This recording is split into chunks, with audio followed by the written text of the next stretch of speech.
খবরটা চাপা থাকলো না বেশিক্ষণ। ওরা অবশ্য জানাতে চায়নি, কিন্তু ওরা কি জানে না আরতি বোকা নয়। আরতিরও বোধ বুদ্ধি আছে, আরতি বুঝতে পারে। বিশেষত ঘটনাটা যখন তার স্বামী অশোককে নিয়ে। ঘা খেলে কুকুর চেঁচায়, মানুষও কি তাই করে না? তো ক্রমাগত আঘাত পেতে পেতে কিছু বোধ ভোঁতা হয়ে যায় ঠিকই, কিন্তু অনুভূতি কি সূক্ষ্ম হয় না? আরতি বুঝতে পারল সবই, যেটুকু পারেনি তা বুঝিয়ে দিল ওদের চোখ মুখ, ওদের ত্রস্ত। লুকিয়ে রাখা ভাব আরও স্পষ্ট হলো যখন রান্নাঘরে জল উপচে পড়ে কেরোসিনের স্টোভটা নিভে গেলেও খেয়াল করলো না কেউ। এরকম হয় না কখনো, আজই হচ্ছে। আরতি বুঝতে পারল না কেন। এতদিন ওরা কিছুই লুকোবার চেষ্টা করেনি, প্রয়োজনে অপ্রয়োজনে দরকার পড়েনি তবু বলেছে, কথা শুনিয়েছে। শুধু কি কথা শোনানো, চোখে আঙুল দিয়ে দেখিয়ে দিয়েছে তাকে। যখন তখন আঁচড় দিতে দিতে ওদের নখগুলো ধারালো হয়ে উঠেছিল ক্রমশ, জিভ খসখসে। দিদি, জামাইবাবু, এমনকি সেটা বিশ্বাস করা কষ্ট, মা পর্যন্ত। বলেছিলাম না শুধু ভালোবাসায় হাঁড়ি চড়ে না, বলল সেদিন। দেখা দেখি দিদির ছেলেটাও শুরু করেছিল। কালে ভদ্রে হলেও পাড়াপড়শিরাও নাক গলাতে ছাড়েনি। আরতি জানতো ওরা কোনো দিনই সত্যি বলেনি। প্রথম দিকে মায়া দেখিয়েছিল, পরে মজা পেত, তারপর রোগ চেপে গেল। কি ভীষণ সেই রোগ! ওষুধ দিয়ে ঘা সারিয়ে আবার নতুন করে ছুরি চালানোর মতো। আগে মাঝে মাঝে হতো, ক্রমশ রোজ। দয়া মায়া ক্লান্তিবোধ ক্রমশ লোপ পেত সব। একটা অসহায় মানুষের মান সম্মানের প্রশ্ন দূরে থাক, তাকে ক্ষমা করার কথাও ভাবেনি কেউ। তাহলে আজ এখন ওরা নিজেদের লুকোতে চাইছে কেন? ওরা কি বুঝে ফেলেছে ব্যাপারটা জানাজানি হওয়া উচিত নয়? জানলে লোকে হাসবে, ছি ছি করবে। কিন্তু আরতিকে কিছু বলল না কেন? ভয়ে? হঠাৎ খবরটা শুনে আরতি যদি কিছু করে বসে, কিংবা যদি ওরও কিছু হয়? নতুন করে আর কি হবে? ওরা কি জানে না যা হবার তা হয়ে গেছে এতদিনে? একটু একটু করে যেভাবে সম্পূর্ণ হয় যে কোনো ঘটনা। হাসতে ভুলে গিয়েছিল অনেক দিন, সহ্যের সীমা ছাড়িয়ে গেলে বন্ধ হয়ে গেল চোখের জলও। বাকি থাকলো ঘৃণা, অসহায় কিন্তু ভয়ঙ্কর ঘৃণা। ওরা জানতো ঘৃণা করতে শুরু করেছে আরতি। ওষুধে কাজ হয়েছে, তুরুপের তাস এখন হাতের মুঠোয়। ওদের প্রতি ঘৃণা ক্রমশ এগোবে অশোকের দিকে। কিন্তু ওরা কি জানতো না কোনো কোনো উপসর্গ শরীরের পক্ষে উপকারী? যে ঘরে আলো জ্বলে না, আকাশের আলোটুকু সেখানে বড়ই প্রয়োজন। এমনও হতে পারে শেষ মুহূর্তে বোধোদয় হয়েছে ওদের, আর সেই জন্যই সাংঘাতিক এই খবরটা দিতে চাইছে না আরতিকে। যদি আরতি সব জানবার আগেই কিছুটা শুধরে নেওয়া যায় নিজেদের। বুদ্ধির খেলায় মাঝে মাঝে চাল বদলাতে হয়, সে সুযোগ ওরা ছাড়তে চায়নি। হয়তো হয়তো হয়তো নয়। এখন আর ওসব ভাবতে পারছে না আরতি। ঝাঁ ঝাঁ করছে মাথার ভিতরটা, গরম হয়ে উঠেছে কান দুটো। মনে হচ্ছে জিভটা শুকিয়ে ছোট হতে হতে ক্রমশ ঢুকে যাচ্ছে গলার ভিতর। এখন আর কি? এখন শুধু নিজের সঙ্গে কথা বলা। দুঃখটা তোমারই আরতি, এর পরের যত কষ্ট সবই তোমার। এইভাবে নিজেকে বোঝাবার চেষ্টা করল সে। যত অসহায়ী হোক, সব মানুষেরই গোপনে অন্তত একটি রত্ন গচ্ছিত থাকে, তার নাম আশ্রয়। সেটা হারানো ভালো নয়। কতবার ভাবলো আমি সব হারাতে বসেছি, কিন্তু কি হয়েছে আমার? অনুভূতি সাড়া দিচ্ছে না তো। তাহলে কি আগেই নষ্ট হয়ে গেছে আমার সব বোধ? অনুভূতির অভাবে বুকে চাপ পড়ছিল আরতির, বন্ধ হয়ে আসছিল নিঃশ্বাস। একবার ইচ্ছে হলো চেঁচিয়ে কেঁদে ওঠে, পারল না। এখন বলে নয়, যখন কিছুই জানেনি। বাড়ির টেলিফোনটা অসময়ে বেজে উঠল বিশ্রী শব্দে। আশেপাশে আর কেউ নেই দেখে আরতিই ধরল। তখনও কিছু মনে হয়নি, কিন্তু জামাইবাবুর অস্বাভাবিক গলা শুনেই কি তার বোঝা উচিত ছিল না খবরটা খারাপ? উচিত হয়তো ছিল, সেটা এখনই মনে হচ্ছে, তবু বোঝেনি। জামাইবাবুও কিছু ভাঙতে চাননি, ইতস্তত গলায় বললেন, তোমার দিদি আছে, তাকেই দাও। ভর দুপুরে বিছানায় শুয়ে গল্পের বই পড়ছিল দিদি, হাই তুলল। জামাইবাবু এই সময়ে ব্যস্ত থাকে অফিসে, ফোন করার কথা নয়। দিদি তবু অবাক হয়নি, আলস্য কাটিয়ে ফোন ধরতে গেল। কিন্তু লক্ষ্য করল আরতি, ফোনে কিছু শুনেই কেমন যেন হয়ে গেল দিদির মুখ, কেমন ফ্যাকাশে। ফোনটা আড়াল করে দেখল আরতিকে, তারপর কেমন যেন আতঙ্কিত গলায় বলল, হ্যাঁ আসছি। তারপর কোথা থেকে যেন কি হয়ে গেল, বাড়ির চেহারা বদলে গেল হঠাৎ। রিলে করার মতো খবরটা ছড়িয়ে পড়ল সর্বত্র। ঘুমন্ত চাকরটাকে উঠিয়ে চাপা গলায় কিছু বলল দিদি। ঘুম চোখেই লোকটা ছুটে গেল তার সামনে দিয়ে, বোধহয় ট্যাক্সি ডাকতে। তাকে আর কেউ আমল দিচ্ছে না। দিদি একবার কি বলবার চেষ্টা করলো যেন, এগিয়ে এলো কাছে, পারল না, ফিরে গেল মুখ ফিরিয়ে। দিদি কি ভাবছে, সমস্ত ব্যাপারটার জন্যে তারাই দায়ী, তারা সকলে? বোধশূন্য কান খাড়া করে দরজার পাশে দাঁড়িয়ে থাকলো আরতি। ওরা খেয়াল করেনি অনতি দূরে, শব্দের সীমানার মধ্যেই দাঁড়িয়ে রয়েছে, শুনছে। মা স্থির হতে পারছে না কিছুতেই। খাটের বাজুতে মুখ চেপে অদ্ভুত চাপা গলায় মা বলল, এমন হবে আমি জানতাম। তোরা কেউই কোনো দিন সহ্য করতে পারিসনি ওকে, শুধু গালমন্দ করেছিস। এতজনের অভিশাপ সহ্য হবে কেন? তুমি ভেঙে পড়ো না মা, আরতির কথা ভাবো, ও শুনলে আরও খারাপ হবে। তাছাড়া, দম নিয়ে বলল দিদি, কী রকম অ্যাক্সিডেন্ট তা তো জানা যায়নি এখনো। এমনও তো হতে পারে ব্যাপারটা কিছু নয়, সাধারণ, খুবই সাধারণ। সাধারণ? তোরা নিজেদের বোঝা খুকি, চিরকাল তো তোরা এই কথা বলে এসেছিস। এখন বল, আরও চেঁচিয়ে চেঁচিয়ে বল। আরতি সরে এলো। বিকার নেই, দুঃখ নেই, এমনকি অনুতাপও নেই।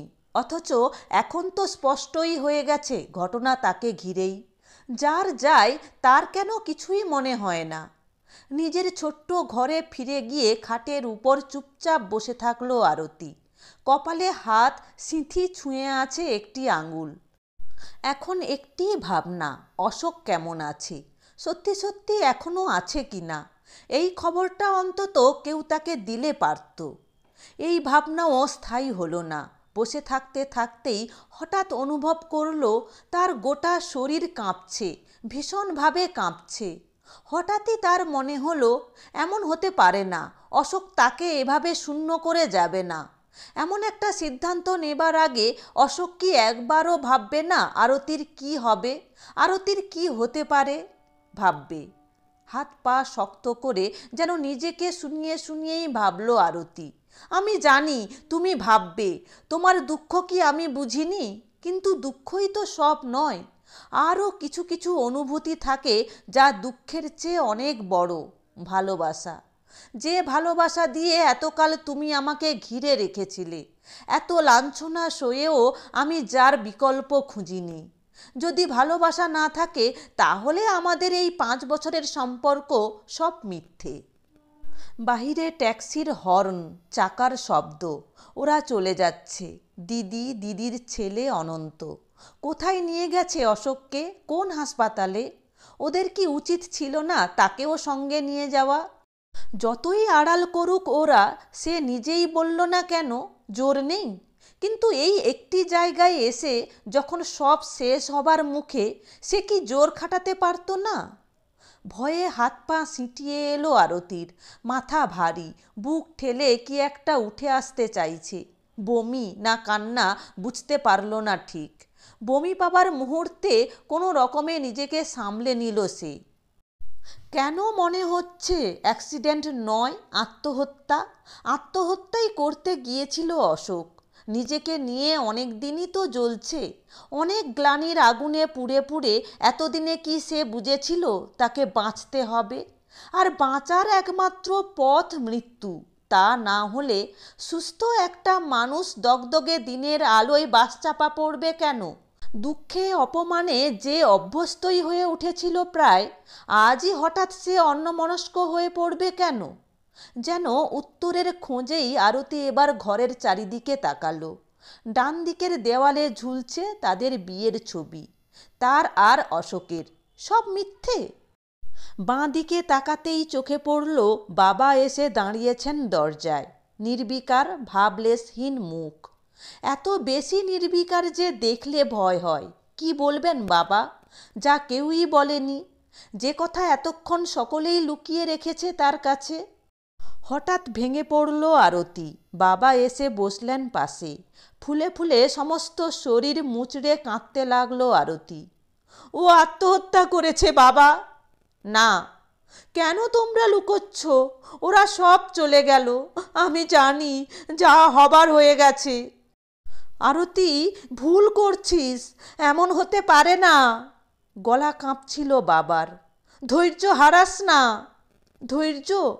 শেষ দুঃখ আঁকড়ে ধরার চেষ্টা করলো আরতি। সে কি কিছু বেশি চেয়েছে? কতদিন ধৈর্য বাঁচিয়ে রাখতে পারে মানুষ? 2 বছর, 3 বছর, 5 বছর? গত 5 বছর ধরে কি অবিরাম ধৈর্যের পরিচয় দেয়নি আরতি? ঘোর বর্ষার রোদ্দুরের মতো এতটুকু সুখও কোনোদিন তার নাগালে আসেনি। তবু শান্তি ছিল, ভালোবাসা ছিল, ছিল অশোক। রোজই একটু একটু করে খসে পড়ছিল নোনাধরা দেওয়ালের চুনবালি, কিন্তু দেওয়ালটাই যে একদিন ধসে পড়বে কে জানত? অশোকও কি চেষ্টা করেনি? করেছে। পলকা দেওয়ালের ভার বইতে বইতে ক্রমশ কুঁজো হয়ে যাচ্ছিল অশোক। মুখের রেখায় ক্ষয়। সব সময় মনে হতো যেন কোনো নিকটজনের শবদাহ করে ফিরেছে এইমাত্র শ্মশান থেকে। কার শবদাহ করে ফিরত অশোক? নিজেরই বোধ হয়। না হলে অমন শূন্য, অমন হারানো লাগতো না। হাহুতাশ নয়, ক্রোধ, ক্ষোভ, জ্বালা, যাকে ঘটনা বলে তেমন কিছুই নয়। অশোক হারিয়ে গেছে। তার আত্মবিশ্বাসের ছিটে ফোঁটাও আর অবশিষ্ট নেই। যেদিন নতুন অফিসে ক্যাশ না মেলার দায়ে বিচার হয়ে গেল ওর, পুলিশে দিল না, কিন্তু সাসপেন্ড হয়ে গেল চাকরি থেকে। শুনে অদ্ভুত চোখে তাকিয়েছিল আরতি। তাতেই যেন ভয় পেল অশোক। তুমি আমায় অবিশ্বাস করো আরতি? না, করো, তোমার দোষ নেই। বোঝা যায়নি ও কি বলতে চায়। যেন অন্ধকার থেকে আরও বেশি অন্ধকারে হেঁটে যাচ্ছিল অশোক। যেন তার অনেক কিছু বলবার ছিল, আজই সুযোগ পেয়েছে। 5 বছরে তোমায় আমি কিছুই দিতে পারিনি। টাকা পয়সা, সুখ, শান্তি কিছুই নয়। শুধুই দুর্ভাগ্য তাড়া করে গেছে আমাকে। কিন্তু বিশ্বাস করো, আমি চেষ্টা করেছি। অশোক কাঁদছিল। অন্ধকারে নিজেরই বুকে মাথা ঝুঁকিয়ে নিঃশব্দে। যদি কিছু না পেয়ে থাকি সেটা আমার ভাগ্য। ভাগ্য তোমার ভালো হতে পারতো আরতি। আরতি উত্তর দেয়নি। উত্তর ছিল না। এমনও হতে পারে, আজই ভাবল আরতি, উত্তর ছিল, কিন্তু অশোককে তুমি মিথ্যে বলেছ। প্রকাশ্যে না হোক, দিনের পর দিনের অভিজ্ঞতা থেকে মনে মনেও কি এতদিনে তুমি অশোককে ঘৃণা করতে শুরু করনি? একবারও কি মনে হয়নি শুধু ভালোবাসা দিয়েই বাঁচা যায় না জীবনে? ওকে বিয়ে না করলে হয়তো একটু অন্যরকম হতে পারতো জীবনটা। মানুষের মন বড় অদ্ভুত আরতি। প্রতিদিনের প্রতিটি মুহূর্তে যে ভালোবাসা তুমি প্রাণপণ আগলে রাখতে চেয়েছিলে, অগোচরে কবে যে তার জোর কমে এসেছে তুমি জানতে না। জানলে ওই ঘটনার পর অশোককে নিঃস্ব করে চলে আসতে না। পায়ের তলায় মাটি ছিল না অশোকের। চাকরি নেই, সম্মানও গেছে। শেষ দুঃখ আড়াল করার জন্যে সে তোমার কাছেই আশ্রয় খুঁজেছিল। তোমার চেয়ে ভালো আর কে চিনত তাকে? তবু তুমি ফিরিয়ে দিলে তাকে। হয়তো তোমার অসম্মানও গায়ে মাখেনি অশোক, কিন্তু তুমি কি করলে? দিদি জামাইবাবু এসে পৌঁছনোর সঙ্গে সঙ্গে গাড়িতে উঠেছ। অশোক বাধা দেয়নি। হয়তো বুঝেছিল সম্পর্ক এই রকমই, বাধা দিয়ে লাভ নেই। ভাঙা মেরুদণ্ডের ক্লান্তি নিয়ে সে শুয়েই থাকলো বিছানায়। আবার একবার টেলিফোন বেজে উঠল। আরতি একবার উঠল, আবার বসল।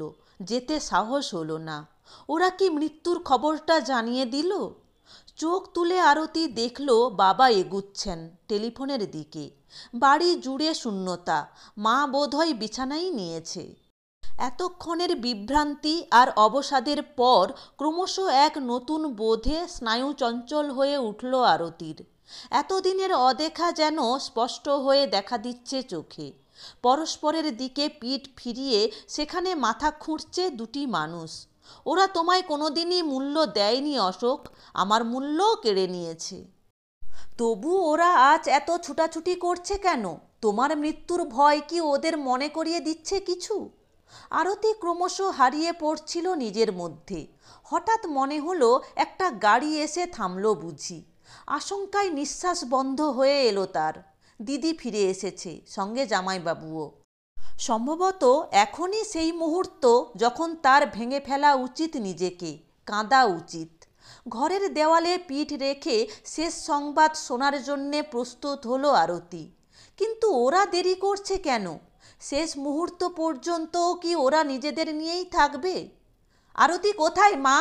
দিদির গলা শুনল যেন হঠাৎ।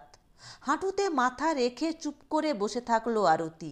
দিদি এসে ওর হাত ধরে টানল। তুই এখানে? চল, গাড়ি দাঁড়িয়ে আছে, অশোককে দেখে আসবি। কি হয়েছে দিদি? ও কি? বিশেষ কিছু নয়, ভয়টাই পেয়েছিল বেশি। দিদি যেন হাঁপ ছাড়ল। 2-4 দিন থাকতে হবে হাসপাতালে, জ্ঞান ফিরেছে, মনে হলো তোকেই খুঁজছে। জামাইবাবুও এসে পিঠে হাত রাখলো ওর। চলো, ভয়ের কিছু নেই, আমরা সকলেই আছি। আরতি তখনও হতবাক, নির্ভয় হবে কিনা বুঝতে পারছে না। তবু আস্তে আস্তে উঠে দাঁড়ালো সে এবং ভাবল, এই মুহূর্তের সুখের অনুভূতির আয়ু কতদিন সে জানে না। তবু বহুদিন পরে ঘোর বর্ষার রোদ্দুরের মতো অশোক যেন ফিরে এসেছে তার কাছে, তার ভালোবাসা।